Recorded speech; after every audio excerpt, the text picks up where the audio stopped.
இப்போ ஆபிரகாமனுடைய வாழ்க்கையில, தன்னுடைய வாழ்க்கைய அவர் ஆரம்பித்ததுல இருந்தே, விசுவாசமும், கீழ்ப்படிதலும் அவருடைய வாழ்க்கையில ஒன்றாகவே செயல்பட்டத பார்க்கிறோம். ஆண்டவர் ஆபிரகாம அழைக்கிறார். ஆண்டவருடைய வார்த்தைய விசுவாசிச்சுட்டு அவர் சொந்த ஊர்லயே உட்கார்ந்தில்ல. அவர் அழைக்கும் தேசம் எதுன்னே தெரியாம, அவர் விசுவாசித்து ஆண்டவருடைய வார்த்தைக்கு கீழ்ப்படிந்து புறப்பட்டு போறார். அதேபோல பலி செலுத்த ஈசாக்குன்னு சொல்லும் பொழுது, ஈசாக்கின் மூலமா தான் உன் சந்ததி விளங்கும்னு சொல்லியிருக்கார். ஆனாலும் வாக்குத்தத்தம் பண்ணினவர் நிறைவேற்ற வல்லவர்ன்னு சொல்லி விசுவாசித்து ஈசாக்க பலி செலுத்தினார். அதனால அவர் தேவனுடைய சிநேகிதன் என்று எண்ணப்பட்டார்ன்னு சொல்லி யாக்கோபு எழுதுறார். அதாவது அவர் விசுவாசிக்கிற எல்லாருக்கும் அவர் தகப்பன் சொல்லி அப்போஸ்தலனாகிய பவுல் எழுதுறார்.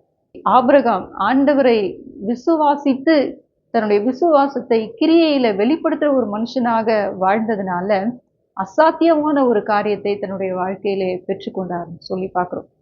உங்களுடைய விசுவாசத்தை கிரியைகளை வெளிப்படுத்துகிறவர்களாய் நீங்கள் வாழும் பொழுது அசாத்தியமான காரியங்கள் உங்களுடைய வாழ்க்கையிலே சாத்தியமாவதை காண்பீர்கள்.